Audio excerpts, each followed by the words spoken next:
Hello, நான் பேய் பேசுகிறேன். இந்த படத்தை பற்றி ஒரு 2 வார்த்தைகள் மட்டும் ஷேர் பண்ணிக்கிறேன். நிறைய பேய் படங்கள் வந்துட்டுருக்கு. இந்த படத்தில் என்ன வித்தியாசமாக இருக்கும் அப்படின்னு நீங்கள் எல்லாருமே யோசிக்கலாம். நிறைய பேய் படங்கள் வந்திருக்கு, இதுவும் அதே மாதிரி ஒரு பேய் படமாக இருக்கும் அப்படின்னு நினச்சிருக்கலாம். பட் கண்டிப்பாக கிடையாது. ஒரு ஃபோனில் ஒரு டிஃப்ரெண்ட்டான ஒரு கான்செப்ட். அவர் பாஸ்கர் சார் வந்து எனக்கு கதை சொல்லும்போது ரொம்ப நேரமாக பேயே வரலை படத்தில். நான் இன்டர்வல் வந்துருச்சா, பேய் எங்கே சார் அப்படின்னு சொன்னேன். இல்லை, இனிமே தான் வரும் அப்படின்னு சொன்னார். ரொம்ப இன்ட்ரெஸ்டிங்காக பண்ணியிருக்காரு அவரோட ஸ்கிரிப்ட். இது வரைக்குமே வராத ஒரு டிஃப்ரெண்ட்டான ஒரு பேய் படமாக இருக்கும். அதே டைமில் அவுட் அண்ட் அவுட் ஒரு காமெடி என்டர்டெய்னராக இருக்கும். குழந்தைங்கள்லேருந்து பெரியவங்க வரைக்குமே இந்த பேய் படத்தை நல்லா என்ஜாய் பண்ணலாம் அப்படின்னு சொல்லலாம். அதனால் பயம்லாம் இல்லைன்னு கண்டிப்பாக கிடையாது, பயமும் இருக்கும். So that's all very simple, but it's very very entertaining movie. நீங்கள்லாம் பார்த்துருப்பீங்க. ஃபர்ஸ்ட் டைம் நான் ஒரு குத்து பாட்டு, சாவு குத்து முன்னாடிலாம் ஆடியிருக்கேன். ஸோ சுந்தர்சி சார் வந்து ரொம்ப நாள் முன்னாடி சொல்லியிருந்தார் இந்த மாதிரி. ஐ ஆஸ்ட் ஹிம் ஆக்சுவலி, நான் கேட்டிருந்தேன் உங்கள் படத்தில் நான் நடிக்கணும் அப்படின்னு சொல்லிட்டு. ஐ டோன்ட் நோ, திடீர்னு என்ன கூப்பிட்டு இந்த மாதிரி ஒரு இது கொடுத்துருந்தாங்க. So I would like to thank Sundar C sir, Khushbu ma'am specially. She was my judge long time ago. Bhaskar sir, VTV Ganesh சாரோட ஒர்க் பண்ணதில் ரொம்ப ரொம்ப சந்தோஷம். ஆல்வேஸ் ஒரு ஒரு பெரிய டேக் ஆஃப் ஸ்மைல் இருக்கும் அவர் மூஞ்சில். சிரிச்சுட்டு என்னம்மா எப்படிமா இருக்கீங்க அப்படின்னு சொல்லுவாங்க. ஸோ ரொம்ப சந்தோஷமாக இருக்கும். Songs have come out really well. Vaibhav, my co-star, is being a lovely person to work with. Such a friendly ஒரு ஹீரோ. ரொம்ப ஃப்ரெண்ட்லியாக இருப்பார். ஏதாவது ஒரு ஷூட்டில் ஏதாவது கொஞ்சம் லோவாக இருந்தால் கூட அப்படியே கொஞ்சம் கொஞ்சம் நம்மளை ஹைப் பண்ணி அந்த எனர்ஜி கொடுப்பாரு. Oviya, she is very good friend of mind. எல்லாருமே ஒருத்தர் யோகி பாபு இஸ் தேர். நிறைய பேர் இருக்காங்க. So everybody I would like to thank the entire people who've supported me for this entire movie, and thank you all so much. Hello, நான் பேய் பேசுகிறேன் வந்து ஒரு fun film. It's complete entertainer. So நீங்கள் எல்லோரும் வந்து தியேட்டரில் ஃபுல் அண்ட் ஃபுல் சிரிச்சுட்டே இருக்கலாம். இந்த படத்தில் வந்து எனக்கு காஸ்ட் பண்ணது வந்து Sundar C sir. This is second time I'm working with him under Sundar C sir banner. So first movie was Kalakalappu and second one is hello, நான் பேய் பேசுகிறேன். ஸோ இந்த படமும் ஒரு பெரிய ஹிட் ஆகும்னு நம்புகிறேன். And I would like to thank to Mr. Bhaskar and in the படத்தோட co-artists like Vaibhav, Aishwarya and VTV sir and everyone. நிறைய பேர் சப்போர்ட் பண்ணாங்க. நாங்கள் எல்லாருமே ரொம்ப ஃப்ரெண்ட்லியாக இருந்தோம். So I really enjoyed working with all of them. And the star of the evening, Vipin Siddharth. நீங்கள் பாட்டெல்லாம் கேட்கும்போது தெரிஞ்சிருக்கும். லைக் எல்லாருமே ஃப்ரெஷ்ஷாக இருக்கும். சாங்ஸ் எல்லாம் வந்து கேட்டு பழகின மாதிரி இல்லாமல் கொஞ்சம் டிஃப்ரெண்ட்டாக ஃப்ரெஷ்ஷாக ட்ரை பண்ணியிருக்காங்க. All the best and that's it. So thank you so much. எல்லோரும் வந்து படம் தியேட்டரில் போய் பாருங்கள். அண்ட் ஃபைனலி நீங்கள் படத்தை ப்ரமோட் பண்ணுங்கள். ஏன்னா ப்ரெஸ் மீடியா எல்லாமே எதுவுமே பண்ண முடியாது. ஸோ இந்த மாதிரி நல்ல படங்கள் வரும்போது நீங்கள் டெஃபினெட்லி அதை ப்ரமோட் பண்ணுங்கள், சப்போர்ட் பண்ணுங்கள். இந்த படத்தில் நடித்ததுக்காக நான் இந்த ஃபங்க்ஷனுக்கு வரல. பட்டு நான் வந்து கொஞ்சம் சிக்கிருச்சாடா உனக்கு மைக்கு அப்படிங்கிற மாதிரி எங்கள் டைரக்டர் பார்க்குறாரு சுந்தர் சார் வந்து. அதனால் நான் டைரக்டர் சுந்தர் சார் வந்து முறைமாமன்லேருந்து நிறையா படங்கள் பண்ணியிருக்கார். 50 நெருங்கிட்டு இருக்கார். அது 100 தாண்டிடுவார். அந்த அருளை வந்து கடவுள் அவருக்கு கண்டிப்பாக, இந்த வடபழனி முருகன் அவருக்கு கண்டிப்பாக கொடுத்துப்பார். ஆனால் நான் என்ன சொல்கிறேன்னா, சுந்தர் சார்கிட்ட நிறையா பேர் வேலை பார்த்துருக்காங்க. அவர்கிட்ட அதிகமான நாட்கள், அதிகமான படங்கள் வேலை பார்த்த ஒரே ஆள் நான் தான். அதை என்றைக்குமே நான் பெருமையாக சொல்லிக்கிறேன். அவராகத்தான் அஜித் பிடிச்சிருக்கு போலடா, நீ போடா படம் பண்ணு போப்போ அப்படின்னாரு. ஸோ நான் அவர் கூட ரொம்ப நாட்கள் அவரை இம்சை பண்ணியே அவர் கூட நான் வேலை பார்த்துருக்கேன். ஸோ அந்த மிகப்பெரிய உரிமை எனக்கு அதிகமாக இருக்குது. நான் அவர்கிட்ட ஃபஸ்ட்டு படம் வந்து நான் அவர் கூட இருந்தது, அவரை எப்படி இம்சை பண்ணது அப்படிங்கிறது ஒரு 4-5 இன்சிடென்ட் நான் சொல்லிக்கிறேன். ஃபஸ்ட்டு அதுக்கு முன்னாடி பாஸ்கர் இந்த ஹலோ நான் பேய் பேசுகிறேன் இந்த படத்துக்கு வாய்ப்பு கொடுத்ததுக்கும் எங்கள் சுந்தர் சார், அவனை கொஞ்சம் நடிக்க வைங்க, கேட்டுக்கிட்டே இருக்கான், பண்ணணும்ல அவனுக்கு அப்படின்னாரு. ஸோ விஜயபாஸ்கர் அந்த 2 நாள் நடித்தார். டைரக்டரும் எங்கள் சுந்தர் சார் பார்த்துட்டு, இல்லை கொஞ்சம் அவன் போர்ஷனை கொஞ்சம் எக்ஸ்டெண்ட் பண்ணுங்க, அந்த அடி வாங்குறதெல்லாம் அவனை வச்சு எடுங்க அப்படின்னாரு.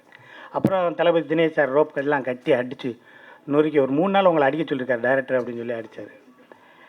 ஸோ படமெல்லாம் முடிஞ்சிருச்சு, பணமெல்லாம் வாங்கிட்டேன், டப்பிங்கெல்லாம் முடிஞ்சிருச்சு. படம் டப்பிங் பேசினோடனே படம் வேகமாக ஃபினிஷ் பண்ணணும் அப்படிங்கிறதா அவரோட எண்ணம். காலமும் வட்டியும் அந்த படத்துலேருந்து எதுவுமே யாரும் தின்றக்கூடாது அப்படிங்கிற ஒரு விஷயம் இருக்குது. உழைப்புக்கு சரியான ஊதியம் வேணும், சீக்கிரம் படத்தை முடிக்கணும், அதை தவிர வேறு எதுவுமே தெரியாது டேரக்டருக்கு.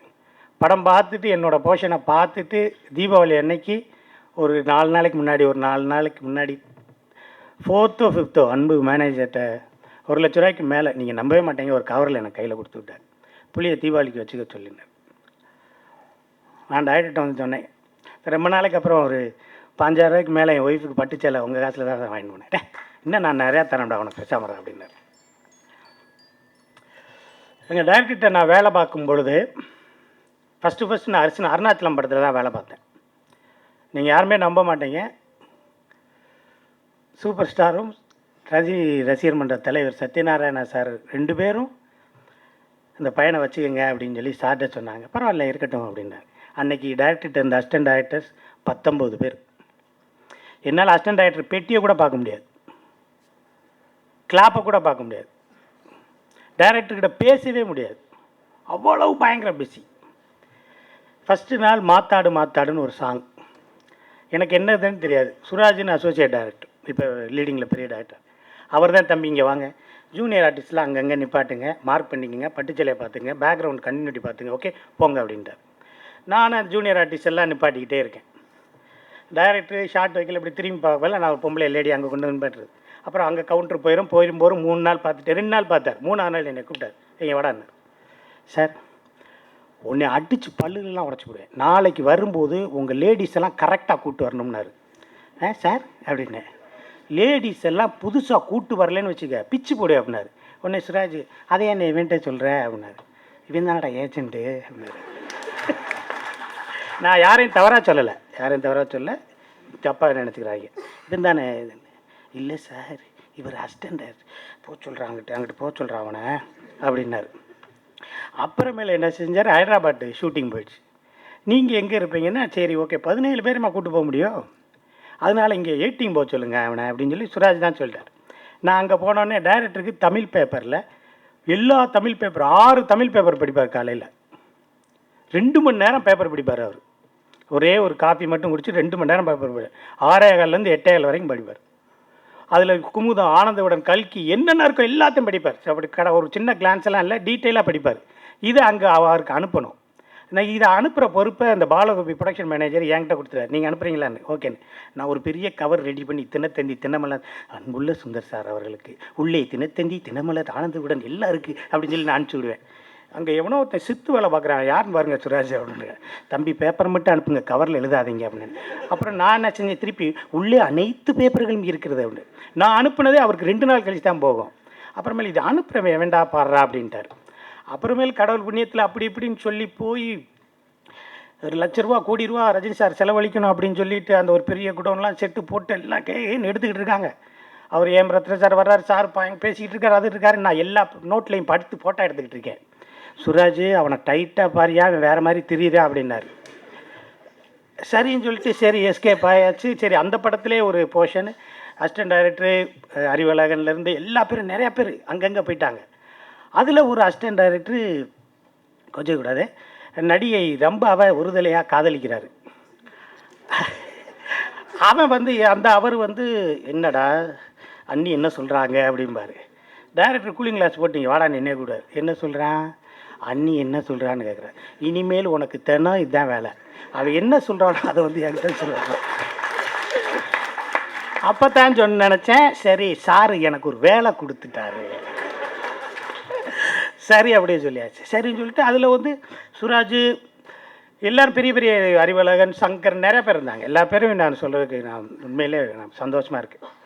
அவங்களே எனக்கு வேலை சொல்கிறாங்க, இவங்கெல்லாம் அவருக்கு வேலை வாங்குறாங்க அப்படிங்கிறது டைரக்டர் எனக்கு தெரிஞ்சிச்சு. அதனால் ஒரு தடவை ஸ்ரீபெரும்புதூர் இப்போ சௌந்தர்யா சீனுக்கெல்லாம் அவன் மட்டும் அனுப்பிச்சி விடுங்க அப்படின்னாரு. எனக்கு ஃபஸ்ட்டு படத்திலே பேடு கொடுத்து அந்த நம்பரை குறிக்க சொல்லின்னு சுராஜா அவன் கொஞ்சம் வேலை பார்க்குறான்டா அப்படின்னாரு. சரின்னு சொல்லிவிட்டு அதுக்கப்புறம் போனால் ஜானகிராமன் ஒரு படம். இப்போ எல்லாம் நான் கேப் போட்டுக்கிட்டே இருக்கேன்னு வச்சுக்கோங்க. ஷூட்டிங் 4 மணிக்கு மேலே மழை வந்துருச்சு. பக்கத்தில் ஒரு பெரிய வாக்கியா ஆறு ஒன்று ஓடுது. எல்லாம் உள்ளே குளிச்சுக்கிட்டே ஓகே வாலிபால் மாதிரி விளையாடுவோம் அப்படின்னு சொல்லி இறங்கிட்டார். நான் சாரோட சைடு, சார் பக்கத்துலேயே நின்றுட்டு இருக்கேன். கொஞ்ச நேரத்தில் பால் அங்கிட்டு போயிடுச்சு. நான் முங்கி போய் எடுத்து தட்டி விட்டேன். டைரக்டருக்கு வந்துருச்சு. டைரக்டர் யாருக்கு போடுறதுன்னு தெரியாமல் இருக்கார். நான் தண்ணியிலேருந்து குதிச்சு சாருங்கிறேன். நீ யாரா அப்படின்னாரு. இன்னும் 2வது படத்தில் நீ யாருன்னு கேட்குறாரு. சார் சிங்கப்புலி அவனை பந்த கீழே போட்டு, சுராஜ் வயசான ஆளை வேலைக்கு சேர்த்துட்டோமோ அவளை சுராஜ் சொல்லியிருக்காப்புல. இல்லைண்ணே ரொம்ப வயசான ஆளுண்ணே, முதியோருக்கு சீட்டு கொடுக்கணும்னே, அதனால கொடுத்ததா விட்டுருங்கண்ணே அப்படின்ட்டார். அதுக்கப்புறம் இந்த சிங்கப்புலி கரெக்டாக சொல்லு உனக்கு என்ன வயசு அப்படின்னாரு. அப்புறமேலு ட்ரெயினிங் லைசன்ஸை காமிச்சேன். சரிடா பரவாயில்ல அப்படின்னாரு. இன்னொரு விஷயம், நான் டைரக்டர் சுந்தர் சார்கிட்ட வேலை பார்த்ததுக்கு அப்புறம் தான் பாலா சார்கிட்ட போய் நான் வேலை பார்த்தேன். நான் அவர் கூட கடைக்கு போயிருக்கேன், ஷூ கடைக்கு போயிருக்கேன், நகை கடைக்கு போயிருக்கேன், எல்லாம் போயிருக்கேன். ஆனால் எங்கள் டைரக்டர் கூட மட்டும், எங்கள் டைரக்டர் சுந்தர் சார் மட்டும் இது வரைக்கும் ஒரு ஜவுளி கடைக்கு போய் ஒரு பேண்ட் எடுக்க போனது கிடையாது. ஒரு நகை கடைக்கில் போய் ஒரு மோதிரம் எடுக்கணும்னு போனது கிடையாது. ஒரு ஹோட்டலில் நல்ல சாப்பாட்டுக்கு போய் சாப்பிட்டு வரும்னு போக மாட்டார். அவருக்கு என்ன இருக்கோ சாப்பாடு அதை மட்டும்தான் சாப்பிடுவார். அவர் ஏதாவது அவங்க மேடம் எடுத்து கொடுத்த பேண்ட்டு ஷர்ட்டு அது மட்டும்தான் பிடிப்பார். கலர் மட்டும்தான் லேசாக சொல்லுவார், அதையும் சொல்ல மாட்டார். அவ்வளோதான். அவங்க அம்மா எது எடுத்து கொடுத்தாங்களோ அதை தான் சமைச்சு சாப்பிடுவார். அதைத்தான் சமைச்சு வச்சு அதை தான் சாப்பிடுவார். புதுசாக ஒன்று இருக்குது அதை போய் அங்கே வாங்கிட்டு வா, இதை போய் இதை இங்கே வாங்கிட்டு வான்னு சொல்லவே மாட்டார். நான் டைரக்டர் கூட இருக்கையில் ஏதாவது எங்கேயா கடைக்கு போனோம்னா ஒரு ஷூ எடுத்துடலாம், ஒரு 2 லினன் சட்டை எடுத்துடலாம், அப்படி இப்படின்னு நானும் வெயிட் பண்ணி பார்க்குறேன். இவர் எங்கேயுமே போக மாட்டேங்கிறார். வண்டி ஓட்ட தெரிஞ்சால் தானே போக முடியும் அப்படின்ட்டு இருந்தார். வண்டி ஓட்ட தெரியாது அப்போ. சரி அப்படின்னு சொல்லி ஆட்டோ கீரில் ஒரு கார் வாங்கிட்டார். அது பாட்டு ஓடிட்டே இருக்கல, சேஞ்ச் ஆகிட்டே இருக்கும். இவர் ஏன் சார் நீங்கள் வண்டி ஓட்டுறீங்க, நீங்கள் திங்க் பண்ணிக்கிட்டே இருப்பீங்க, எனக்கு தெரிஞ்ச ஒரு டிரைவர் இருக்கார், கூட்டு வாடான்னார். அந்த டிரைவரை கூப்பிட்டு வந்து அந்த பெரிய காஸ்ட்லி காரை 2வது நாளே ஒரு வண்டியோட முதலிட்டான். அப்படியே என்னை பார்த்தாரு. உங்கள்கிட்ட யார் இருக்கா, சரி சொல்லு அப்படின்னாரு. இல்லை சார் இனிமேல் யாருமே இல்லை சார். அப்புறம் வேறு ஒரு காரில் என்னை கூப்பிட்டு போனார். கடைப்பிட்டு வருமா அப்படின்னாரு. போகலாம் சார். என் கூட விச்சு வந்தாப்புல. அப்போ விச்சு 2 பேண்ட்டு, நான் ஒரு 2 பேண்ட்டு 4 சட்டை எடுத்துக்கலாம். ஓகே பாண்டி பஜார் பணங்கள் பாருங்க, குளோபஸ் போகுது, அங்கே திரும்புது, அப்புறம் ரேமான்ஸில் எடுக்க போகிறோம், இல்லை அங்கே போகுது, அப்போ இங்கே எடுக்க போகிறோம், இப்போ மோதிரம் எடுத்துகிட்டு அங்கே எடுக்க போகிறோம்னு பல கனவு. நேராக போனால் ஒரு ஷாப்பிங் காம்ப்ளெக்ஸில் இறங்கி வாப்பலாம் அப்படின்ட்டு உள்ளே போனார். இதுக்குள்ளே நல்ல பேண்ட் சட்டை இருக்குமோ அப்படின்னு சொல்லிட்டு நான் பின்னாடி போகிறேன். டப்புன்னு ஒரு கண்ணாடி கிளாஸு உள்ளே போகிறாரு, முடி வெட்டுற கடை. இங்கே நம்மளுக்கு என்ன வேலை அப்படின்னு சொல்லிட்டு பக்கத்தில் இருந்தேன். புளி ஏதாவது செஞ்சுக்க புளி அப்படின்னாரு. இதில் என்ன சார் செய்கிறது அப்படின்னோடனே அந்த ஆள் எனக்கு முடிவெட்டையில் இன்னொரு ஆளை பார்த்து, சார் இங்கே 2 மினிட்ஸ் தான் நீங்கள் இருங்க அப்படிங்கிறாரு. என்ன புளி நீ ஏதாவது வேறு ஏதாவது செய்ய அப்படின்னாரு. ஒன்றும் செய்ய முடியாது சார் அப்படின்னு சொல்லிட்டு நான் இது வரைக்கும் சென்னைக்கு வந்து தான் சினிமாவுக்கு வந்திருக்கேன். சென்னைக்கு வந்து சென்னையே எனக்கு ரொம்ப பிடிச்சி. எங்கள் அப்பா ட்ரீட்மெண்ட் அப்போ நான் வந்தேன். அதுக்கப்புறம் நான் சென்னைக்கு வந்து இருந்து இது வரைக்கும் இருக்கிறது காரணமே எங்கள் டைரக்டர் சுந்தர் சார் தான். என்னை டைரக்டரோட அம்மாவுக்கு எனக்கு ரொம்ப பிடிக்கும். அவங்களுக்கு என்னை ரொம்ப பிடிக்கும். ஏன்டா புளி லேட்டாக வந்தேன், ஏன் சாப்பிடல, ஏன் நீ சுந்தரா கூட போகல, சுந்தரா சாப்பிட்டுச்சா அப்படிம்பார். உண்மையிலே டைரக்டருக்கு மதியானம் வீட்டிலேருந்து ஆஃபீஸ்க்கு சாப்பாடு வரும். ஆனால் அவரோட நண்பர்கள் வட்டம் அதிகமானதுனால அவர் மதியானம் எங்கேயாவது சாப்பிட கூப்பிட்டு போயிடுவாங்க. நீங்கள் வாங்க, அங்கே வாங்க, இங்கே வாங்க, இங்கே வாங்கன்னு அவங்க வீட்டில் எங்கேயாவது கூப்பிட்டு போயிடுவாங்க. ஆனால் மதியானம் சாப்பாடு வரும். எனக்கு ஃபோன் பண்ணுவார், புளி வீட்டிலேருந்து சாப்பாடு வரும், சாப்பிட்டு எனக்கு கூப்பிட்டும்பார். நானுக்கு வந்து கேரியர்லாம் எடுத்துகிட்டு மேலே கேரியரில் அப்பளம் சார், வடகம், மோர் வடகம், 2வதுல கீரை கூட்டு, பொரியல் கிரியல் ஊறுகாய் வரைக்கும் எல்லாம் சொல்லுவேன். டப்புன்னு கட் பண்ணிட்டு சாயந்தரம் வீட்டுக்கு போயில சட்டையை கழட்டி போயில, ஏமா கீரையை இன்றைக்கி வச்சேன் பாரு, நாளைக்கு வைக்க மாட்டேன். நாங்கள் வரலையே, நான் சாப்பிட்லையே, அவன் என்ன போய் சாப்பிட்றதெல்லாம் நினைக்க மாட்டேன். நீ சாப்பிட்ற இதில் என்ன இருக்கே அப்படின்னு என்னக்கூடியவர். நான் மெட்ராஸை விட்டு எங்கேயுமே போகல. ஆனால் டைரக்டரோட சேர்ந்ததுக்கப்புறம் உலகத்தில் நான் பார்க்காத நாடே கிடையாது. எங்கள் அம்மா எனக்கு ஆசீர்வாதம் பண்ணி விபூதி பூசி விடும். இந்த 100 ரூபா வெளிநாட்டில் போய் காப்பி விடுங்க. அந்த 100 ரூபா மீனம்பாக்கத்துக்கு அப்புறம் செல்லாதுங்கிறது எங்கள் அம்மாவுக்கு தெரியாது.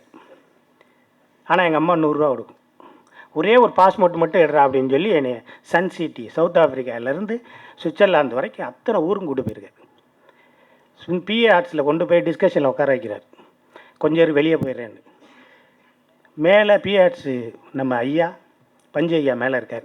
ஃபோன் வந்தால் அவர் கீழே எடுப்போம், இல்லாட்டி மேலே எடுப்போம். மேலே அவர் எடுத்திருக்கார் ஃபோனு. ஹலோ சிங்கம்புலி இருக்கா அப்படின்னு. சிங்கம்புலியா, என்னையா சொல்கிற, நீ யார் பேசுகிற, நான் பூச்சி அப்படின்ட்டுருக்கேன். பூச்சியா, சரி வச்சுருந்தார். ஒரு 1/2 மணி நேரம் கழிச்சு சிங்கம்புலி இருக்கா, இல்லை நீ யார் பேசுகிற, யானைன்னு. அவன் பேர் ஞானவேலு, கூப்பிட்றது யானைன்னு கூப்பிடுவாங்க. யானைன்னு இவருக்கு ஃபோன் பண்ணி, உண்மையிலேயே நம்ம ஆஃபீஸில் யாரை வேலைக்கு வச்சுருக்கேன் சிங்கம் சொல்லுங்கள் அப்படின்னு டைரக்டர் கேட்டேன். இது என்னடா நீ பேரையாவது மாத்திரா இந்த கம்பெனிக்கு மட்டும் அவனை சார் வேணா அன்னக்கிளின்னு வச்சு கேட்டான்னு. ரொம்ப ஐஸ் வைக்கிறடா நீ அப்படின்னாரு. ஃபஸ்ட்டு சுவிட்சர்லாந்து என்னை கூப்பிட்டு போகிறார். ஒரே ஒரு அஸ்டன்ட் நீ வந்தால் போதும் அப்படின்னு கூப்பிட்டு போகிறார். இவர் கேட்குறாரு, பஞ்சு சார் கேட்குறாரு, இவன் போதுமானு. சார் பய கிள்ளி மாதிரி பிச்சை எடுத்துருவா நீங்கள் வாங்க, உண்மையிலே வாங்க அப்படின்னு கூப்பிட்டு போயிட்டார். கூப்பிட்டு போய் அங்கே போய் இறங்கியாச்சு. திருப்பி கேட்குறாரு, பையன் கரெக்டாக நல்லா இருப்பான் சார். ஒரு நாள் ஷூட்டிங் கிளம்பியாச்சு. பஸ்ஸில் எந்த தண்ணியே கிடையாது. ஒரு இடத்துல பஸ்ஸை நிப்பாட்டி தண்ணி யார் போய் வாங்குறது அப்படின்னோடனே டைரக்டர் போய் தண்ணி வாங்கிட்டு வந்துருப்பா அப்படின்னாரு. சரி சார்னு சொல்லி அந்த டிராஃபிக்கில் சுவிட்சர்லாந்தில் கிராஸ் பண்ணக்கூடாது. ஆனால் இருந்தாலும் நான் கிராஸ் பண்ணி ஓடி போய் அந்த டிபார்ட்மெண்டல் ஸ்டோரில் பில்லை கொடுத்து ஒரு 2 லிட்டர் பாட்டில் 8 பாட்டில் எடுத்து 2 பாட்டில் கொடியாந்து சார் வாங்கிட்டேன் சார் டைரக்டர் சொல்கிறார். ஸோ பஞ்சு சார் பையன் கரெக்டாக இருப்பான் சார், பர்ஃபெக்டாக இல்லை சார் நீங்கள் நினைக்கிற மாதிரி பாருங்கள் அப்படின்னாரு. எடுத்து வச்சு வண்டி கிளம்பிடுச்சு. அதுக்கப்புறம் 100 கிலோமீட்டர் வண்டி நிற்கக்கூடாது. போய்கிட்டே இருக்கேன். மீனா அவங்க குடிக்க தண்ணி ஆட்டாங்க. நான் உடச்சி கையில் கொடுத்தேன். உடைக்கும் போது டொஸ்ஸுன்னு கிடச்சி. நான் வாங்கிட்டு வந்து பூரா சோடா. அப்படியே பஞ்சு சார் பார்த்தாரு. இல்லை சார் வேறு மாதிரி கில்லியாக இருக்கா சார், என்னாலே புரியலை சார் அப்படிங்கிறார். அப்புறம் சுவிட்சர்லாந்தில் இறங்கி ஒவ்வொரு பாஸ்போர்ட்டும் கொஞ்சம் கொஞ்சம் பணம் மாற்றுவாங்க. அதில் கூப்பிட்டு இவனை போச்சு இல்லாமல், இல்லை சார் கில்லி சார் இப்போயும் நம்புகிறேன் அப்படின்னு சொல்லி அனுப்பிச்சி விட்டார். காணவே காணோம். காலையில் போனோன்னு சாயந்தரம் வரைக்கும் காணோம். சாங் நடந்துக்கிட்டே இருக்குது. என்னை தேடி வர்றாங்க. என்னை போலீஸ் என்கொயரி பண்ணிக்கிட்டு இருக்கு. சார் பணம் என்ற இடத்துல எட்டி பார்க்குறான் சார் இவன். அவனுக்கு இல்லை அங்கே என்ன வாங்கி தெரியாது. ஏன் தெரியும் உனக்கு கண்ணு இல்லை? இல்லை நின்று சென்சிட்டிவ் டோர் ஓப்பன் ஆகிடுச்சுன்னு. ரொம்ப கில்லிடா நீ வாடா அப்படின்னு சொல்லிட்டு திருப்பி கூப்பிட்டு வந்தார். கூப்பிட்டு வந்து அன்றைக்கி நைட்டு எல்லோரும் ரூமில் தூங்கிட்டாங்க. தூங்கினதுக்கப்புறம் சரி வெளியே போய் ஏதாவது தண்ணியை போடுவோம் அப்படின்னு சொல்லி கீழே இறங்கி வந்தால் இலங்கை தமிழர்கள் நிறையா பேர் நிற்கிறாங்க. எங்கேருந்து வருகிறீர்கள், என்ன படப்பிடிப்பு? அண்ணா ரிஷின்னு ஒரு படம். யாரெல்லாம் தங்கியிருக்கார்கள், எல்லாம் தங்கியிருக்காங்க போங்க அப்படின்னு. நீங்கள் எங்களை விட்டு போயிடுறீர்கள் அப்படின்னு சொல்லி அவங்க எனக்கு ட்ரிங்க்ஸ் வாங்கி கொடுத்தாங்க. அந்த சந்தோஷத்தில் 1001 சுந்தர் சார், 1002 பஞ்சு சார், 1004 சரத்குமார் சார் அப்படின்னு சொல்லி 4 பேரை சாப்பிட்டு படுத்துட்டேன். காலையில் 4 மணிக்கு ஷூட்டிங் கிளம்பி கீழே வர்றேன். பஞ்சு சாரை நிற்க வச்சு ஃபோட்டோ எடுத்துக்கிட்டு இருக்காங்க. சுந்தர் ஓ ஆள் தாயா நம்பர் கொடுத்துருப்பான் போல், 12 மணிலேருந்து ஃபோட்டோ எடுக்கிறாயா என்னையா இவனை போய் நீ. இல்லை சார் இருந்தாலும் நம்மளுக்கு ஒரு பப்ளிசிட்டி. என்னை அப்படியே தரன்னு இழுத்துட்டு வந்தார். புளி தனியாக கூட பற்றி விட்டு உடனே வந்த வேலையை மட்டும். இல்லை சார் நான் உங்கள் ரூமை சொல்லலை சார். அப்போ என்கிட்ட வேலை யார் ரூமை மட்டும் சொல்ல மாட்டியா? அவங்க என்ன எழுப்பிட்டு வந்துருக்காங்க திரும்பி அவனுக்கு. சாரி சார் இனிமேலாம் சொல்ல மாட்டேன் அப்படின்னாச்சு. சரின்னு சொன்னதுக்கப்புறம் எல்லாம் கிளம்பி வந்த உடனே அந்த ஹோட்டலில் ஒரு கொடை, அழகான கொடை. என்னடா இந்த கொடை என்ன செய்யலாம், களவாண்டு போயிடலாமா, களவாண்டு போனால் கேட்க மாட்டாங்க எட்டு போனால். சரின்னு சொல்லிட்டு பார்த்துக்கிட்டே இருந்தோம். அந்த கொடையை எப்படி எடுத்தேன்ல டைரக்டர் பார்த்தார். ஆரம்பிச்சிட்டியா அப்படின்னாரு. இல்லை சார் பார்த்தேன் அப்படின்னு. ஓகே போ அப்படின்னாரு. நான் போன ஃப்ளைட்டில் தான் அந்த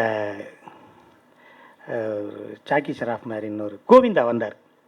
அவர் எங்கள் ஹோட்டல்லேருந்து தான் காலி பண்ணி போகிறார். நான் அப்படி போய்கிட்டு இருக்கல கோவிந்தா அந்த கொடையை கொண்டு போனார். பார்த்தீங்களா சார் கோவிந்தாவே எட்டு வர்றார் சார்.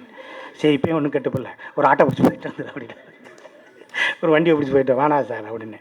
திருப்பி வந்ததுக்கப்புறம் லூஃப்தான்ஸா ஃப்ளைட்டில் ஒரு பெட்ஷீட்டை பஞ்சு சார் மேலே பொத்தி விட்டு அந்த ஏர்போர்ட்டை விட்டு வெளியே வந்தோடனே தனியாக மடித்து உள்ளே வச்சேன்ல, உன்னை திருத்தவே முடியாதுன்னார். பட்டு இது இவ்வளோ விஷயங்கள் நான் ஏன் என்ன சொல்லேன்னா, ப்ளே அப்படின்னு தான் போகிறேன். என்றைக்குமே நான் டைரக்டர்கிட்ட வேலை பார்க்கும் பொழுது டைரக்டர் வீட்டுக்கு போகாமல் நான் போயிட்டு வரேன் சார்னு சொன்னதாக சரித்திரமே கிடையாது. அவர் கிளம்பிட்டார் அப்படின்னு வச்சு அவரை அழைச்சிட்டு போகிற வரைக்கும் நான் இருப்பேன். அந்த மிகப்பெரிய பண்பு அவருக்கு பிடிச்சிருக்கு.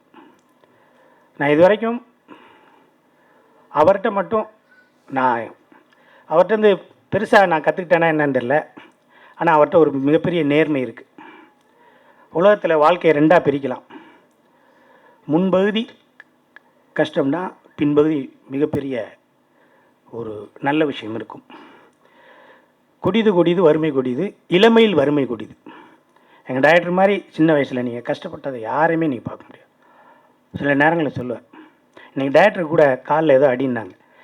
அடியா அப்படின்னு நான் சொன்னேன். சார் அடிபட்டால் பெரிய கிட்டாயிரும் போல சார். இல்லை புள்ளி ரத்தமெல்லாம் வந்திருக்கேன் அப்படின்னு. அப்போ பெரிய கிட்டு சார்னு.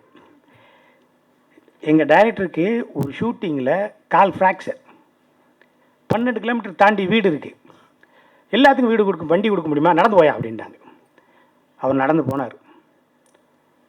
இன்றைக்கி ஒரு ப்ரொடியூசர் ஆகி நல்ல படங்களுக்கெல்லாம் கதைக்கெல்லாம் ப்ரொடியூஸ் பண்ணணும் அப்படிங்கிறார். அந்த ஒரு எண்ணம் இருக்குது பாருங்கள். அவர் டைரக்டர் ஆகி, இயக்குனர் டைரக்டர் ஆகி, தயாரிப்பாளர் ஆகி, அந்த தயாரிப்பு கம்பெனி இன்னொரு புது டைரக்டருக்கு ஒரு படம் கொடுக்குறது அப்படிங்கிறது மிகப்பெரிய ஒரு மிகப்பெரிய எண்ணம். திரு பாலா சார் அவர்கள் வந்து ரொம்ப கஷ்டப்பட்டு படம் பண்ணி பெரிய ஆளாக வந்தார். அப்போ அவர் கம்பெனியில் நான் தான் மாயாவின் ஃபஸ்ட்டு ஃபிலிம் பண்ணேன்.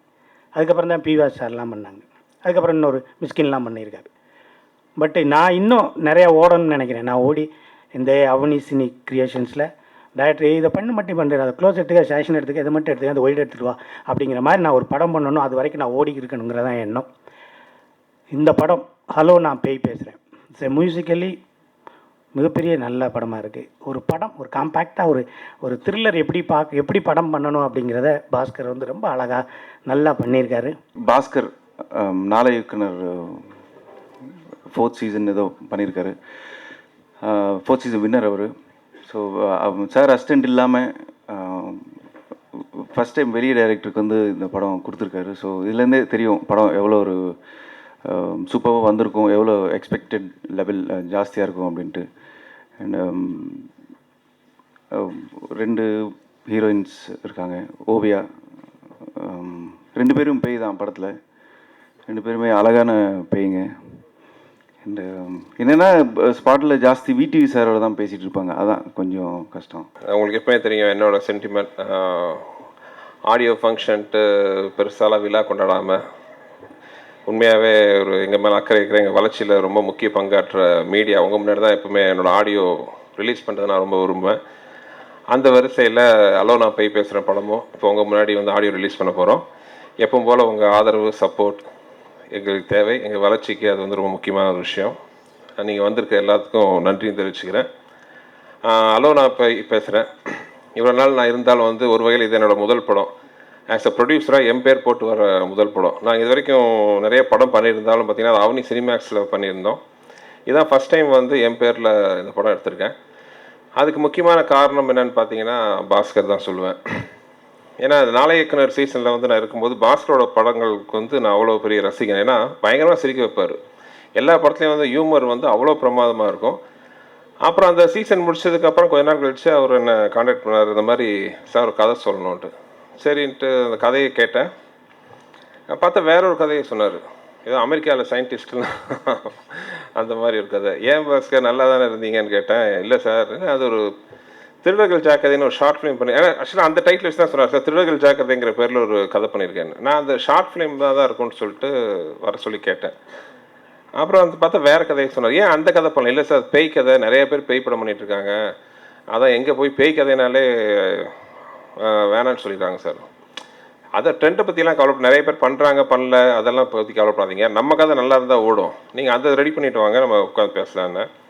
பார்த்தா ஒரு வாரம் 10 நாள் டைம் கேட்டு போனவர் ஒரு 3 நாளில் வந்தார். வந்துட்டு சொன்னது தான் இந்த ஸ்கிரிப்ட். ரொம்ப பிரமாதமாக இருந்துச்சு.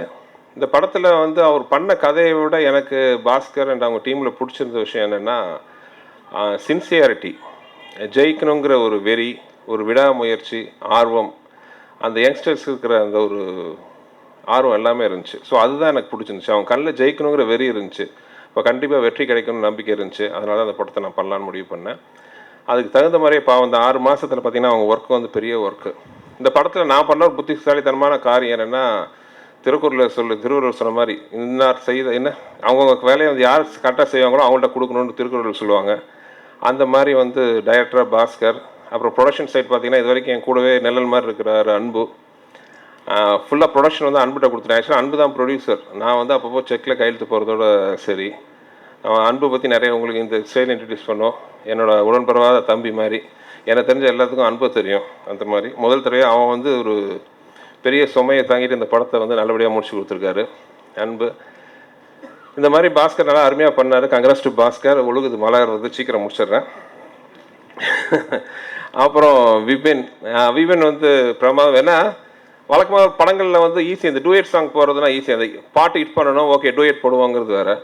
பட் அந்த சுச்சுவேஷன் சாங் போடுறது வந்து அவ்வளோ ஒரு சுலபமான விஷயம் இல்லை. சுச்சுவேஷன் சாங்ஸ் தான் வந்து அது ஒரு மியூசிக் டைரக்டரோட திறமையை வந்து புடம் போட்டு காட்டும்.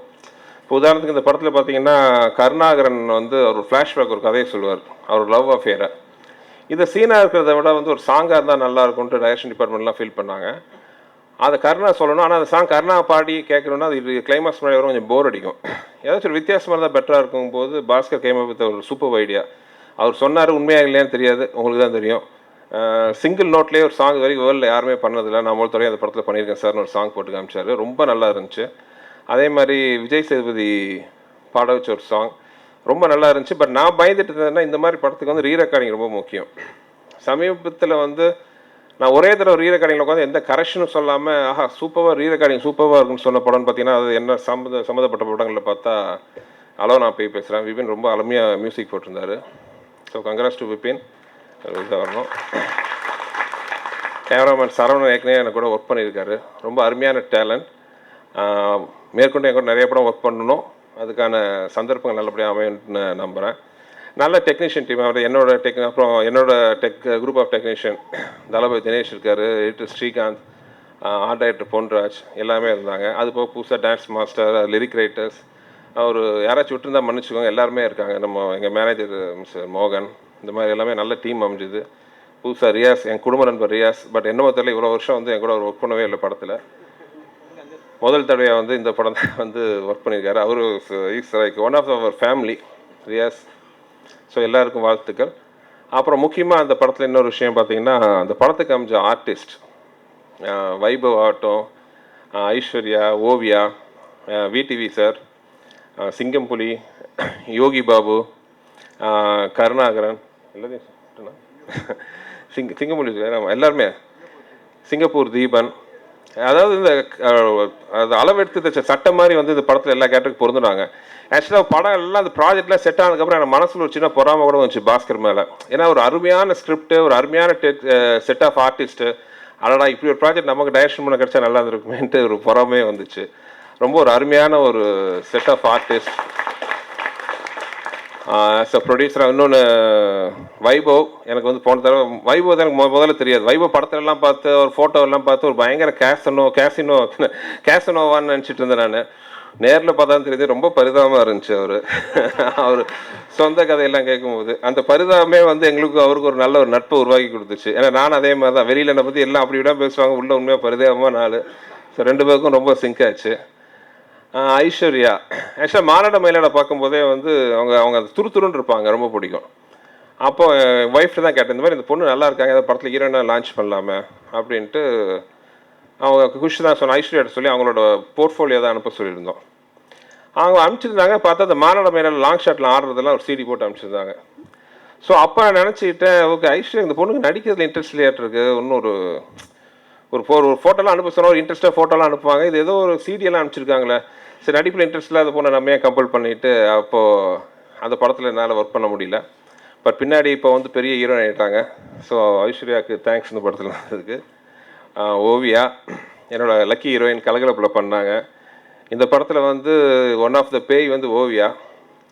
டைரக்டர் கதையை சொல்லும்போதே எனக்கு ஓவியாவோட மொழி ஞாபகம் வந்துச்சு, நல்லா பேய் மொழி நல்லாயிருக்கும். ஸோ ஓவியா கேட்டு பாருங்கள், நாங்கள் ஓவியா வந்தாங்க. அதே மாதிரி எனக்கு இந்த படத்தில் இன்னொரு ரொம்ப பிடிச்ச விஷயம் என்னென்னா, இது வரைக்கும் என் கூட ஒர்க் பண்ணாத சில முக்கியமான 2 ஆர்டிஸ்ட். ஒருத்தர் வந்து விடிவி கணேஷ் சார், நான் அவரோட பெரிய ஃபேன். இந்த இங்கே என்ன சொல்லுதுலேருந்து நான் பயங்கர ஃபேனு. பட் என்னென்னா நான் அவர் நடிக்க கேட்குறேன்னா இல்லையா, அவர் என்ன ஒவ்வொரு படத்துலையும் நடிக்க கேட்டுருப்பார். திடீர்னு ஆஃபீஸில் வர, சார் நில்லுங்க பாரு, எதுக்கு சார், சார் நில்லுங்கன்னு ஒரு ஃபோட்டோ எடுப்பார், சார் சூப்பராக இருக்கீங்க சார், நம்ம இந்த படத்தில் நீங்கள் ஒரு கேரக்டர் பண்ணுங்கள் சார்னு ஒவ்வொரு படத்துலையும் வந்து கேட்டே இருப்பார். இல்லை ஆனால் வந்து ப்ரொடியூஸ் பண்ணுன்ட்டு சொல்லுவார். இது அவர் ப்ரொடியூசர் நான் டைரக்ட் பண்ண கேட்டு வருவாருன்னு வந்துட்டே இருப்பார் இல்லையா. ஃபஸ்ட் டைம் வந்து நான் அவர்கிட்ட கேட்டது இந்த படத்தில் நடிக்கணுன்ட்டு, பாஸ்கர் கதையை சொல்லி ரொம்ப இந்த படத்தில் வந்து ஆக்சுவலாக அந்த கேரக்டர் 2-3 ஆப்ஷன் இருந்தாலும் எனக்கு வந்து அவர் கணேஷ் சார் நினச்சி தாண்டி யாரையுமே நினைக்க தோணலை. பாஸ்கருக்கும் அந்த கருத்து தான் இருந்துச்சு. அவர் கணேஷ் சார் வந்தார். அப்புறம் இங்கே ஒரு நீண்ட உரையாற்றின என் தம்பி சிங்கம்புலி. சிங்கம்புலி பார்த்தீங்கன்னா என் கூட அவ்வளோ படம் ஒர்க் பண்ணாலும் முதல் தடவையாக வந்து நடிகனாக நம்ம பேனரில் வந்து சிங்கம்புலி இப்போ தான் வராப்பில். ஏன்னா எனக்கு ஒரு சின்ன ஒரு ஃபீலிங் இருந்துச்சு, முதல் தடவையாக வந்து சிங்கம்புலி நம்ம படத்தில் நடிக்க வச்சா ஒரு சொல்கிற மாதிரி இருக்கணும், சும்மா ஏனோ தானே ஒரு கேரக்டர் தான் நல்லா இருக்காதுன்னு எனக்கு தோணுச்சு. அப்புறம் இந்த படத்தில் வந்து சிங்கம்புலி போர்ஷன் செகண்ட் ஹாஃபில் தான் வரும். எனக்கு சின்ன தயக்கம் இருந்துச்சு, என்னடா ஒரு சின்ன சீக்வன்ஸ் தான் வரும், ஒரு பெரிய சீக்வன்ஸு புலி நம்ம ஃபுல் படம் பண்ணணும்னு ஆசைப்பட்டுட்டு இருக்கோம், ஒரு சின்ன சீக்வன்ஸ் தான் நல்லா இருக்குமா அப்படின்ட்டு. சரி புலிகிட்ட கேளுங்க, கரெக்டாக சொல்லிவிடுங்க, புலி ஓகேன்னா பண்ணட்டும் அப்படின்னு சொன்னேன். புலி பண்ணிட்டாரு. அப்புறம் அந்த பாஸ்கர் அதை போட்டு காட்டினாரு. அதை பார்க்கும்போது தான் நான் ரொம்ப ஃபீல் பண்ணேன், ஐயோ நிறையா தான் நல்லா இருக்குமேன்ட்டு. அவ்வளோ பிரமாதமாக இருந்துச்சு. மறுபடியும் பாஸ்கெட் சொல்லி பாஸ்கெட் இன்னும் நிறைய எடுங்க, பிரமாதமாக இருக்குது சிங்கமொழி போர்ஷன்ட்டு. அவரும் முடிஞ்ச அளவுக்கு போராடி அந்த சீனை எடுத்திருக்காரு, நல்லா வந்துருக்கு சிங்கமொழி. ஸோ இந்த மாதிரி புலி வந்து இப்போது இது மூலமாக மறுபடியும் நடிகராக எங்கள் கேம்புக்குள்ள வந்திருக்காரு. அவர் நிறைய படம் நடிச்சு கொடுக்கணும்னு கேட்டுக்கிறேன். அதே மாதிரி சிங்கப்பூர் தீபன். அப்புறம் என்னோட பெருமைக்குரிய ரெண்டாவது, அதான் அவருக்கு ரெண்டாவது அறிமுகம்னு வச்சுக்கலாம், நம்ம யோகி பாபு. இந்த மாதிரி நல்ல ஒரு ஆர்டிஸ்ட் டெக்னீஷியன் குரூப்லாம் வந்திருக்கு. எல்லாம் நீங்கள் தான் பார்த்து சப்போர்ட் பண்ணி படத்தை பெரிய வெற்றி படம் ஆக்கணும். இது வந்து முழுக்க முழுக்க வந்து நான் ஒரு தயாரிப்பாளராக ஒரே ஒரு நாள் தான் ஷூட்டிங் போனேன். அந்த ஷூட்டிங்லேயே நான் டயர்ட் ஆகிட்டேன். ஒரே ஒரு ஷாட் தான் எடுத்திருந்தார் பாஸ்கர். வைபவ் வந்து ஐயோ கவிதான்னு ஒரு வார்த்தை சொல்லணும். மத்தியானம் 3 மணிக்கு உட்காந்து போய் பார்க்க ஆரம்பித்தேன். 6 மணி வரைக்கும் அதான் எடுத்துகிட்டு இருந்தாங்க.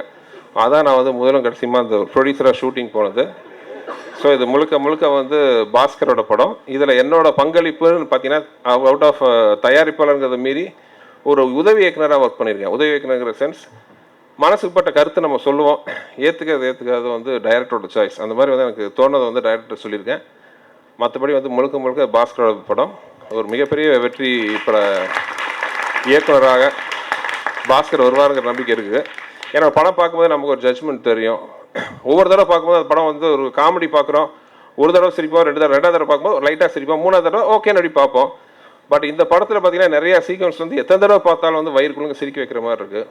ஸோ ஆர்ஆர் ப்ளஸ் ஹியூமர் கலந்த ஒரு நல்ல ஒரு என்டர்டெய்னராக இது வந்திருக்கு. தேனாண்டால் தேட்ரிக்கல் ரிலீஸ் பண்ணுறாங்க, அவங்களோட நல்ல அசோசியேஷன் போயிட்டுருக்கு. அதாவது ஒரு படத்துக்கு எல்லாமே நல்ல ஒரு விஷயமா அமைஞ்சிட்டு வந்துட்டுருக்கு. அந்த மாதிரி அளவு போய் பேசுகிற வந்து ரொம்ப நல்லா அமைஞ்சிருக்கு. உங்கள் ஆதரவோட அந்த படம் வெற்றி படமாக நம்புகிறேன். எடுத்த உடனே வைபவ் பொய் சொல்லிட்டாரு. அதாவது வைபவ் வந்து எப்படி குஷ்பு மேடம் தான் கப்பல் பார்த்து இவரை சொன்னாங்கன்றதெல்லாம் பொய். எப்படின்னா சுந்தர் சி சார் கதையை கேட்பார், அதுக்கு உண்டான காஸ்டிங்லாம் கரெக்ட் பண்ணி ஃபஸ்ட் கிளாஸாக இந்த கதையை நகர்த்திருக்கேன். நம்ம முதல்ல வந்து நடிக்கும்போது சொன்னார், ஒரு பேய் படம் பிரதர் வந்து ஒரு கேரக்டருக்கு பண்ணுங்க, உடனே கண்ணை மூட்டி நீங்கள் கதை சொல்லிட்டீங்கன்னு ஓகே அது போயிடலாம் அப்படின்னு வந்து பார்த்தேன்.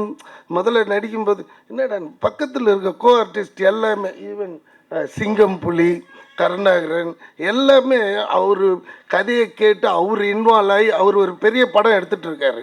அந்த கேப்பில் இதுக்குன்ட்டு ரொம்ப டைம் ஸ்பெண்ட் பண்ணி ஈவன் ஷூட்டிங் ஸ்பாட்டுக்கு வந்து எக்ஸ்ட்ராவாக 3 days வச்சு படத்தை இன்னும் நல்லா பண்ணணும் அப்படின்னு சொல்லி இந்த படத்தில் அவ்வளோ இன்வால்வ் பண்ணியிருக்காரு. அதுவே எனக்கு ரொம்ப இதுவாக இருந்தது. அதுக்கப்புறமா நம்ம ஒரு படம் முடிஞ்ச உடனே டப்பிங் பார்க்கும்போது தான் தெரியும். ஏன்னா நம்ம ஒரு கேரக்டர் பண்ணியிருப்போம், அங்கே கூப்பிட்டு நடிக்க வைப்பாங்க. கோர்வையாக இருக்கும்போது ஒரு டப்பிங்கில் தான் ஒரு அளவுக்கு நம்ம ஜட்ஜ் பண்ண முடியும், இந்த படம் எவ்வளோ தூரம் ஆவரேஜ் அபோவ் ஆவரேஜ் அந்த மாதிரி.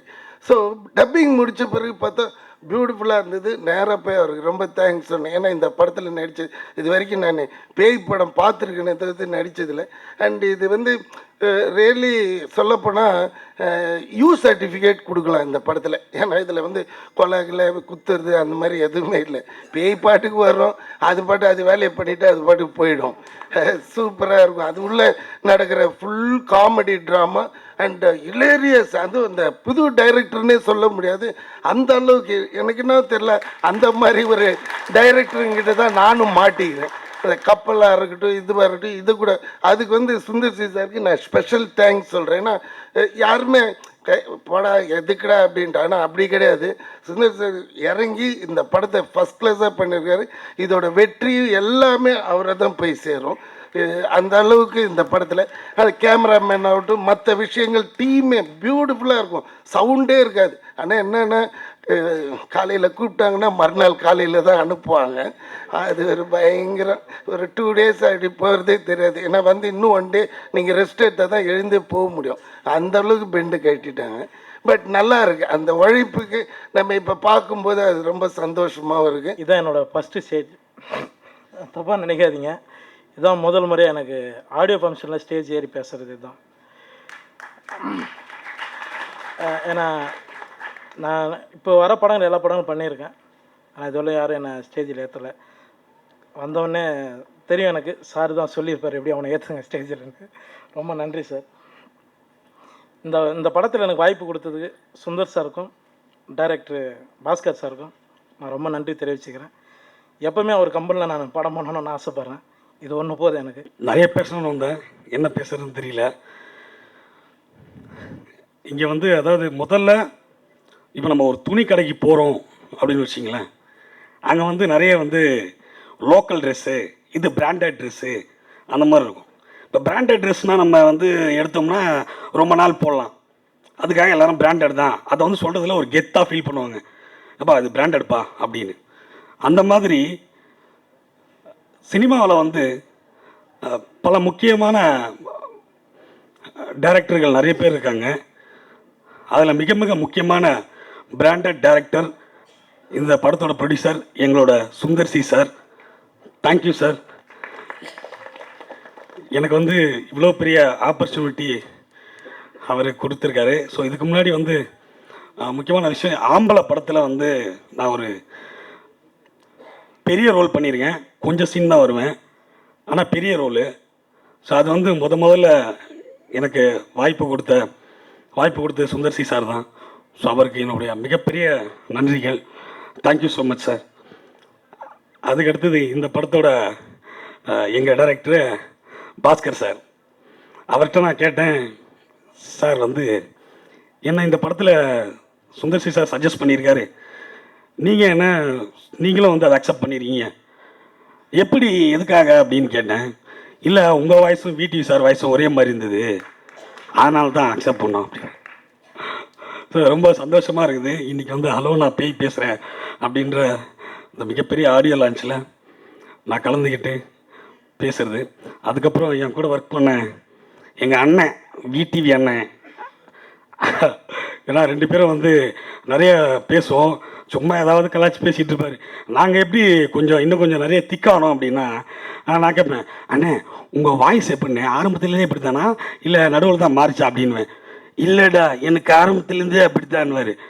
என்ன கேட்டார், உனக்கு எப்படி எனக்கு நடுவில் தானே மாறிச்சு மிமிக்ரி பண்ணி அப்படின்னு. ஸோ அதுலேருந்து நாங்கள் 2 பேரும் வந்து ரொம்ப க்ளோஸ் ஆகிட்டோம். ஸோ அதுக்கப்புறம் வைபவ் சார் வந்து அதாவது நான் வந்து புதுசாக வந்து இந்த படத்தில் ஒரு லென்த் ரோல் பண்ணியிருக்கேன். ஸோ அதுக்கு வந்து ரொம்ப சப்போர்ட்டிவாக வந்து ஸோ எங்களோட காம்பினேஷனில் பண்ணும்போது ரொம்ப ஹெல்ப்ஃபுல்லாக இருந்தாங்க. ஸோ அவருக்கும் என்னோட நன்றிகள். அதுக்கப்புறம் இந்த படத்தில் நடித்த ஒவ்வொரு நடிகர்களுக்கும் என்னுடைய மிகப்பெரிய நன்றி. முக்கியமாக வந்து கேமராமேன் சாரை சொல்லணும், முருகன் சார். அவர் வந்து பார்த்திங்கன்னா ஒரு சீனு எங்களுக்கு வந்து எடுத்தாங்க. என்னென்னா எனக்கு வந்து இவ்வளோ தான் ஃப்ரேம் வச்சுருக்காங்க, இவ்வளோதான் ஃப்ரேமு. சாமி நீங்கள் வரும்போது கோலி குண்டு உருண்டு முன்னாடி ஓடி வந்த ரத்த கலரியா ஏன் சாமி, இதான் டைலாக்கு. இதை நான் கேட்கணும், இவ்வளோ தான் ஃப்ரேமு. நான் என்ன பண்ணேன், நமக்கு வழக்கம் போல் வர முடியும், சாமி என்ன சாமி இப்படி நான் அப்படின்னு. அவர் உடனே சொன்னார், தீபன் ஃப்ரேம் இவ்வளோ தான் வச்சுருக்கு சரியா, அதுக்குள்ளே பேசுங்க அப்படின்னு. Okay sir.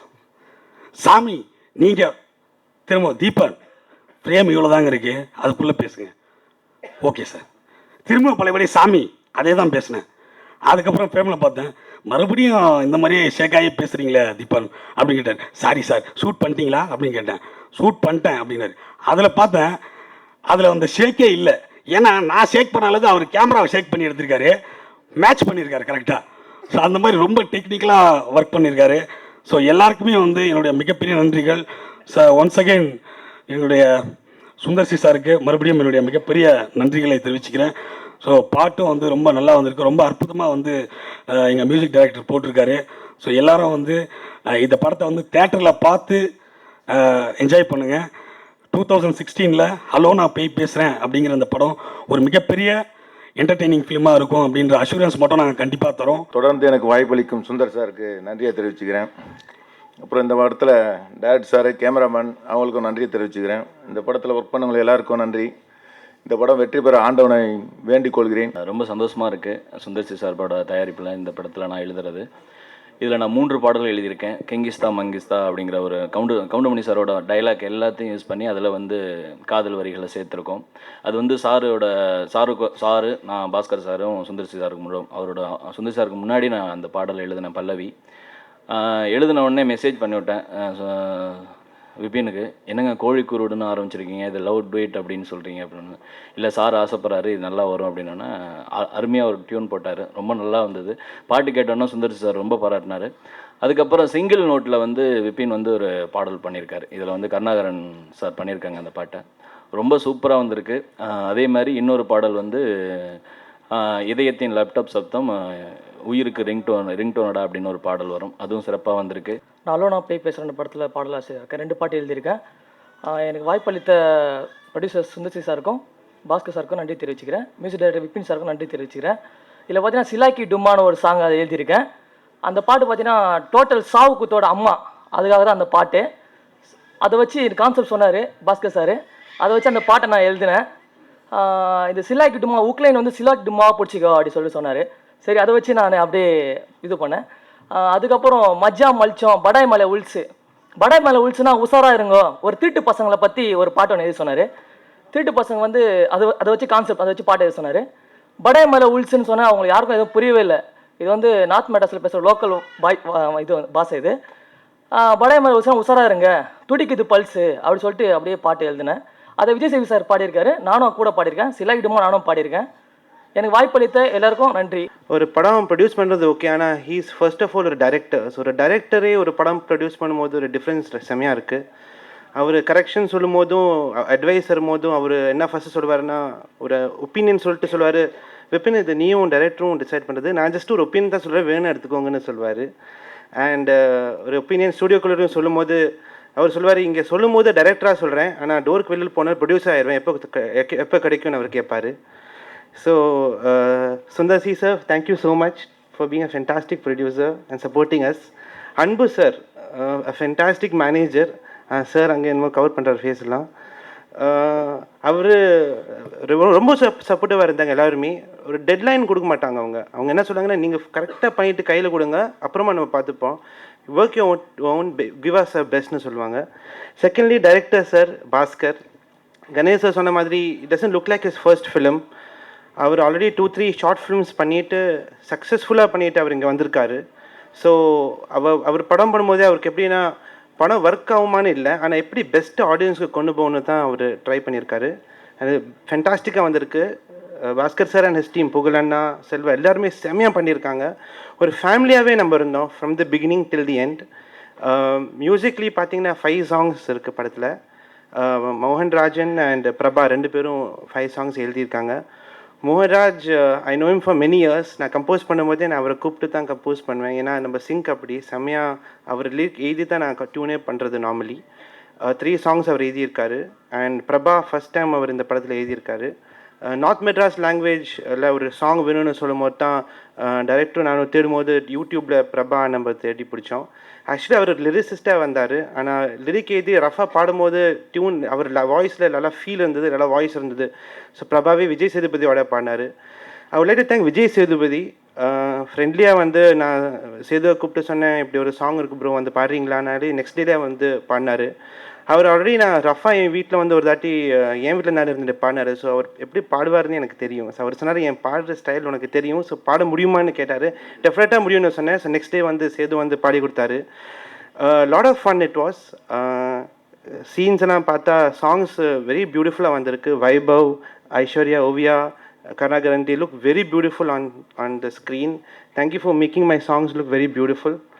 And cameraman sir, editors sir, the experience they have, Nani Niriya, I have learnt a lot from them. And I hope the media, you all support this movie. Background score பண்ணும்போது எனக்கு confusion என்னென்னா, horror இந்த பக்கம் போயிட்டுருக்கும், at the same time காமெடியும் போயிட்டுருக்கும். So both அந்த ஒரு balance maintain பண்ண வேண்டியிருந்தது. Ultimately everything has come out well. The movie is gone for censors. So I hope you all support us. இது என்னோடய ஃபஸ்ட்டு ஸ்டேஜ், அதனால் கொஞ்சம் பயமாக இருக்குது.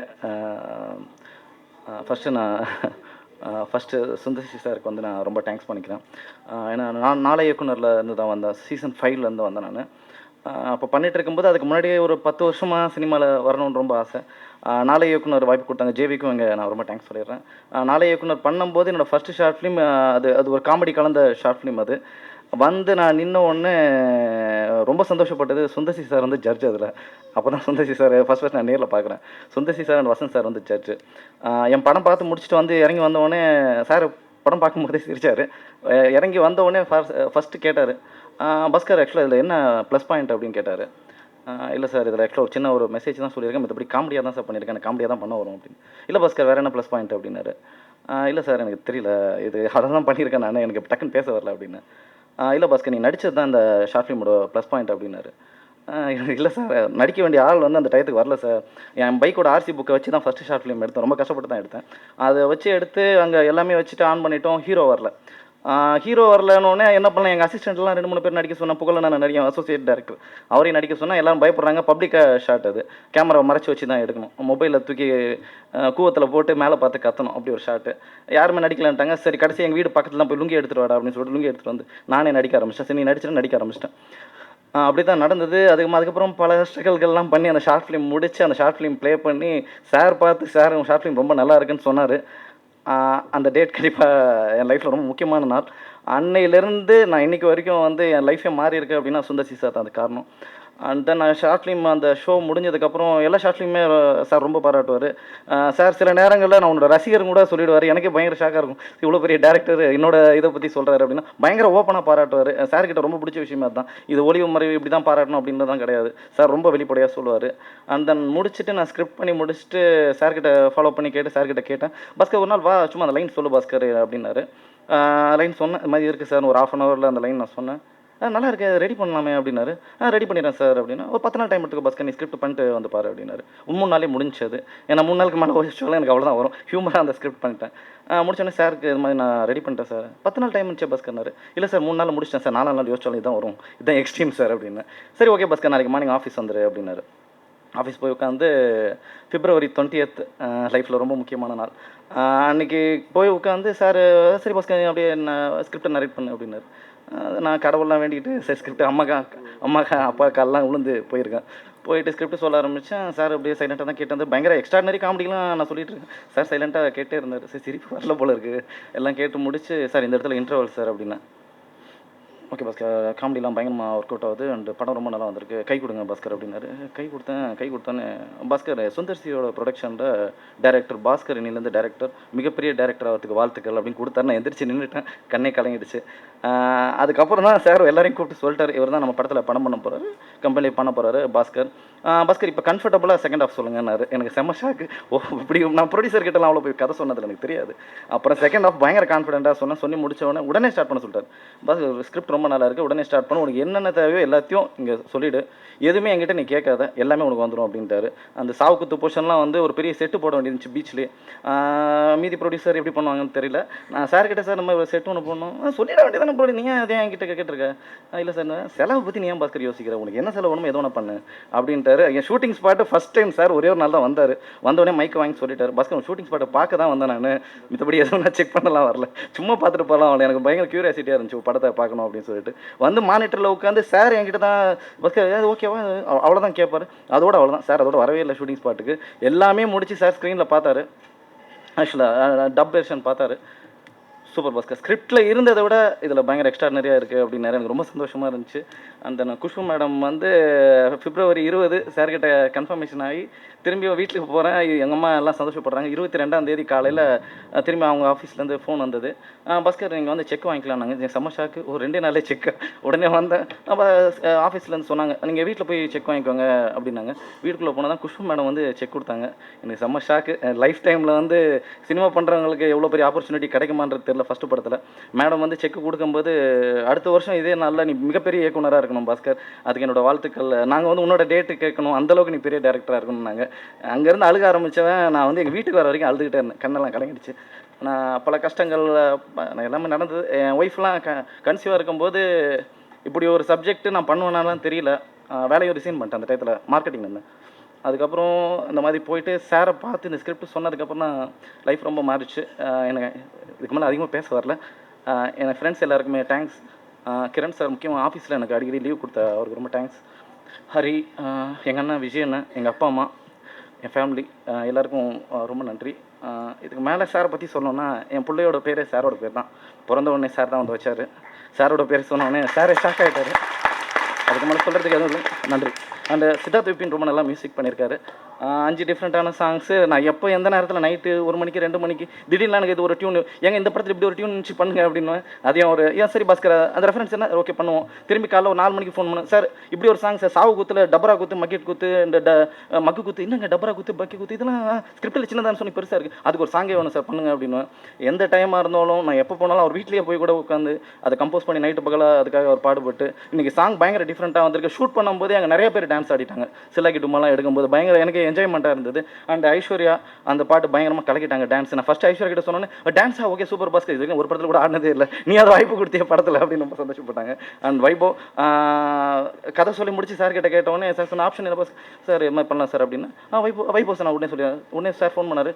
ஒரு டேரக்டர் வந்து கதை சொல்லுவார், உடனே ஓகே சொல்லிடு அப்படின்னாரு. போய் கதை சொன்ன பொண்ணு இன்டர்வியூலே அவர் ஓகேன்ட்டார். பாஸ்கர் ஓகே இதுக்கு மேலே சார் ஜட்ஜ் பண்ணிட்டாரு, கண்டிப்பாக அது செமையாக இருக்கும் அப்படின்னாரு. செகண்ட் ஹாஃப் கேட்டு முடிச்சுன்னு சொல்லிட்டார், உனக்கு என்ன டெடிகேஷன் ஒன்று நான் பண்ணுறேன் அப்படின்னாரு. அண்ட் நார்த் மெட்ராஸ் பாஷை அந்த படத்தில் பேசணும். இதுக்காக ஒரு 2-3 நண்பர்கள்லாம் அவருக்கு நார்த் மெட்ராஸ் பாஷெல்லாம் ஒரு 10 நாள் ட்ரெயின் பண்ணாங்க. அதுக்கப்புறம் அந்த டைலாக்லாம் பேச ஆரம்பித்து ஐயோ கவிதான்ற டைலாக் அவர் மறக்கவே மாட்டார். அந்தளவுக்கு அது ரொம்ப நல்லா பேசியிருக்காரு. நார்த் மெட்ராஸ் நல்லா ஃபுல்லாக பேசியிருக்காரு. அண்ட் பிரபா நார்த் மெட்ராஸில் ரொம்ப முக்கியமான அளவன். அவனை தேடி கண்டுபிடிச்சி இப்படி ஒரு பாட்டு எழுத விட்டோம். பாட்டு முதல்ல அவன் எழுதும்போது எனக்கே ஒன்றும் புரியல. படமேல உள்சி டியூன் போட்டாங்க, படமேல உள்சி துடிக்குது பல்சு பல்கா தேடு அப்படின்னா அப்போ பார்த்தா கதைக்கு மேட்ச் ஆகிற மாதிரி தான் இருந்துச்சு. அப்புறம் மீது எல்லா வேர்டுமே அதே மாதிரி கொஞ்சம் காம்ப்ளிகேட்டடான வேர்டு, பட் கேட்கும்போது பார்த்தா ரொம்ப புதுசாக இருக்குது, ஒரு வித்தியாசமாக இருக்குது. சாதாரண பாடல்கள் கேட்கறதுக்கும் நம்ம பாடல் கேட்கறதுக்கும் வித்தியாசம் இருக்குது. மங்கிஸ்கா இங்கிஸ்கா பாயாசான்னு சொல்லிட்டு கவுண்டமணி சாரோட டைலாக், அந்த டைலாக் ரொம்ப நல்லா இருக்கும்னு சார் கிட்ட டிஸ்கஸ் பண்ணும்போது சொன்னேன். சார் நல்லா இருக்கும் பாஸ்கர், இது மாதிரி ஒரு பாட்டு பண்ணலாம் அப்படின்போது டூயிட் சாங் அதில் பண்ணோம். அதுவும் ரொம்ப நல்லா வந்திருக்கு. சிலாக்கி டுமா அண்ட் ஒன் நோட்டில் ஒரு சாங் பண்ணியிருக்காரு விபின், அதுவும் ரொம்ப நல்லா வந்திருக்கு. அண்ட் மோகன் ராஜன் அவர் தான் மங்கிஸ்காவும் அந்த நானும் மௌலம் சாங்கும் எழுதியிருக்காரு, அவரும் ரொம்ப நல்லா எழுதியிருக்காரு. இவங்க எல்லாரும் மேலே மேலே வளர என்னோட வாழ்த்துக்கள்.